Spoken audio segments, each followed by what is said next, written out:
World Meditation Day started in December on the 21st in 2024. And it's quite a milestone because several countries, including India and others, came together. And there was a unanimous decision made at the United Nations that this is something that would be observed as one of the UN days across the world.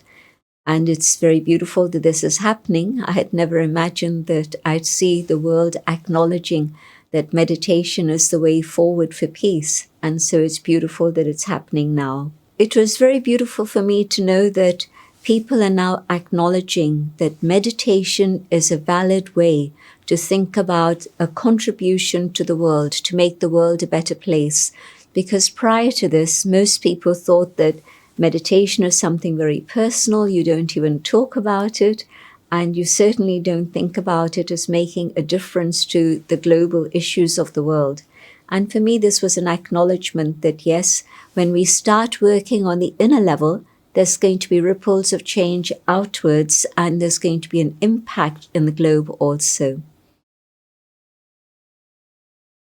For me, meditation is a chance to go inside, come to the awareness of my spiritual identity, the inner being that I am, a being of light.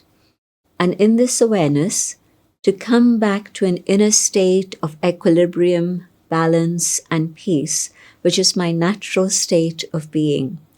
Today, you wouldn't naturally say this, but that is the truth, that the original state of being of the self is peace.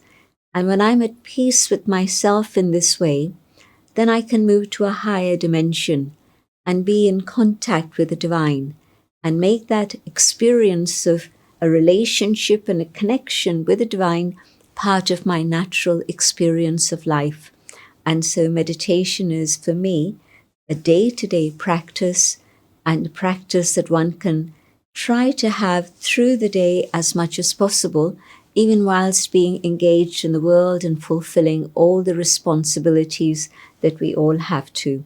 And so it's turning inwards, turning upwards, drawing that spiritual power with which then I can go outwards, using the highest consciousness in which I can bring peace and goodness to the world around me. I've seen this change happening in the world from the early days in which we were in London trying to teach people how to meditate. And people really thought of it as something for the fringe people, hippies at that time as they were known. But gradually it's come more and more into mainstream. And people now acknowledge that there are benefits of meditation on all levels. For example, there's definitely a physiological benefit because through meditation, I'm able to keep myself calm, and therefore my blood pressure, my heart rate, and my pulse, everything comes to a normal, steady rhythm. But also, it enhances my ability to cope with all the vagaries of life. There are so many things that are uncertain in today's world. And it's only through the spiritual power with which I'm able to experience my inner being and the connection with the divine. That spiritual power gives me the courage, the stamina, the resilience, and the power to manage my life in the world today, and further to contribute in some positive way to the betterment of our world. So I feel that meditation works on many different levels, but it ticks all the boxes to make me a better person, be happy myself, content with myself, but also to share that happiness with others around me. The scientific evidence that we have is very much connected to personal benefit. Say, for example, when the body is stressed, it's because the mind is stressed. And you can measure that in a very tangible way. And when you start to meditate, you're able to cope with the external circumstances that would normally cause stress or anxiety. And that then, of course, helps me, both internally as well as physiologically. And so there's a lot of scientific data connected very much with that. But if all of this is taking me in the right direction of becoming a more balanced human being, a being who has an awareness of the spiritual and the physical and the emotional dimensions of life, then of course my contribution to the world is going to be that much more elevated. And so, yes, there are also studies that seem to indicate that when a community meditates together, then that community is able to support the rest of the community in a much better way.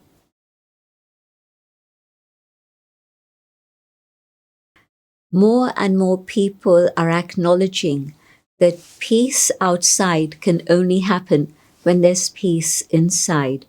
You know, the Charter of UNESCO states in its preamble, wars begin in the minds of men, human beings, and so the defenses of peace must be built therein also.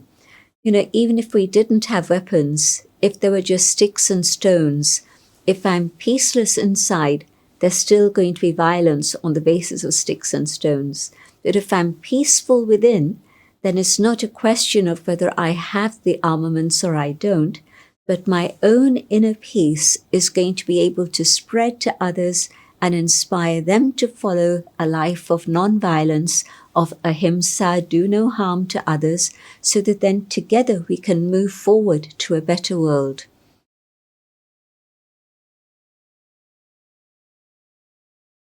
We've seen how the International Day of Yoga has spread across the world, and more countries are participating in that and acknowledging the need and the role of yoga in well-being. Now, meditation works on an even deeper level, not just the external physical of yoga. Of course, there's Raj Yoga, which is the internal aspect, but meditation truly focuses on the inner being. And I don't know a single human being who would say, I don't want peace. Everybody would say, I truly want peace. And so I believe that this is not just government saying, celebrate this day, honor this day, but I think it's people who will say, yes, let there be a day of peace, a time when we can all come together and honor this day and come to that experience of inner peace. And of course, in that awareness of inner peace, there's a relationship I develop with others around me, in which truly I realize that we're part of one family, and through that consciousness, then surely there can be a better world in the future.